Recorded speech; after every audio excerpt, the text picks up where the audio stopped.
Federal Reserve issued a statement on the risk of crypto, warning the public about the risk of fraud and other legal uncertainties. Joining us to discuss more about this is Bob Rass, co-founder of Sologenic. Bob, welcome to the show. Glad to have you on. Thanks for having me, Alicia. Well, this past year, if there's been any sort of theme, especially when it comes to crypto, it's really been around risk, assessing that risk, or even in some cases over the last few months, realizing some of the risk within crypto entities. Let's focus in on this. In terms of how can decentralized exchanges potentially be a safer option compared to centralized exchanges? In general, decentralized exchanges are a safer option. The main reason is customers, they have the custodial of their own assets. I think that's the important point, and that's the key point here. In terms of the user experience, decentralized, within the past few years, decentralized exchanges, they lack some features which they were existed on centralized exchanges, including charting tools, advanced orders and order book. However, if we can overcome those obstacles and we can create a decentralized ecosystem, a decentralized exchange, which allow users to have the same experience as a centralized exchange, I think very easily within the next few years, decentralized exchanges, they can be a safer options for end users. In that vein, then, what are the necessary steps to kind of improve the current decentralized experience and exchanges to encourage retail users to use them more?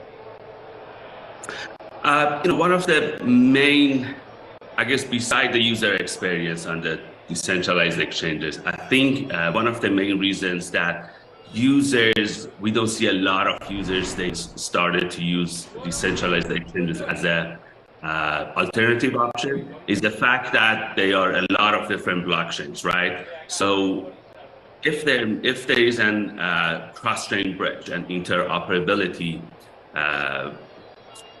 bridge established, which users, they can actually transfer assets from one blockchain to the other blockchain and trade them and trade them against the other assets. I think that's going to provide a great solution for users to be encouraged to use the decentralized exchanges. You hit on a key word there, transparency. That has been another theme that's come out of some of the situations that we've seen with crypto, especially following the FTX collapse. A lot of calls for transparency. What is the best way then for decentralized exchanges to be more transparent?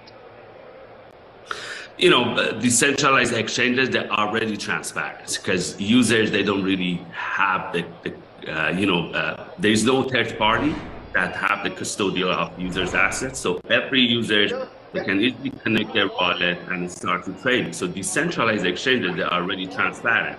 I think your question is regarding centralized exchanges.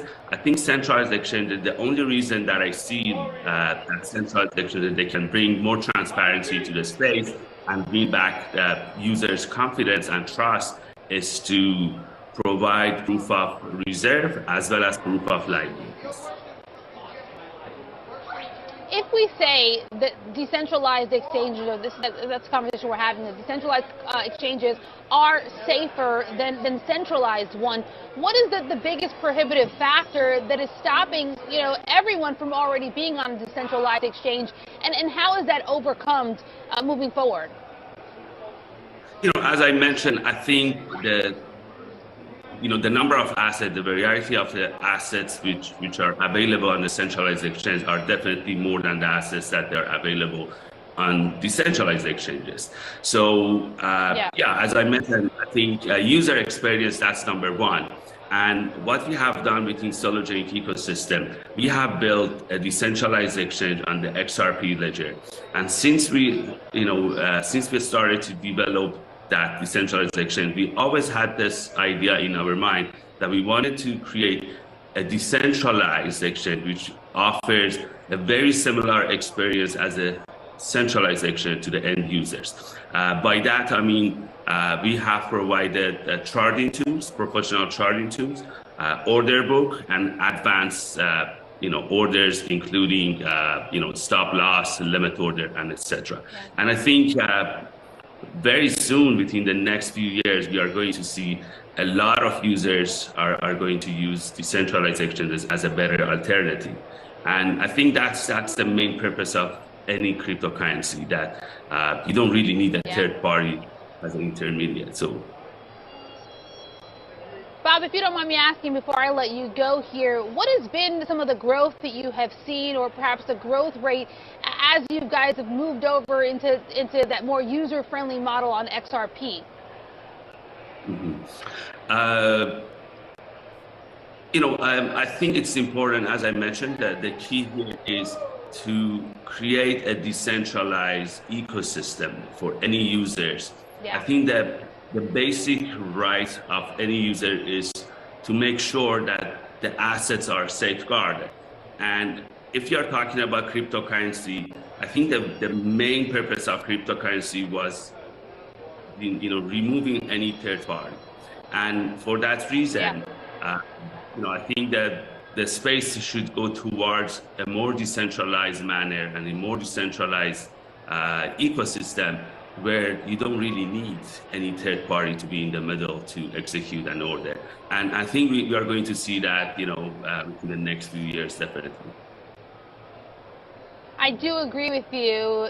Safety and having, more control and safer around your assets has really been something that has come out of these FTX collapse and this crypto winter that has taught people a lot of things. And some of that is the conversation that we're having here, how decentralized exchanges really can offer some of that. Really appreciate your time and your insight, Bob. Bob Rask, co-founder of Sologenic. Thank you.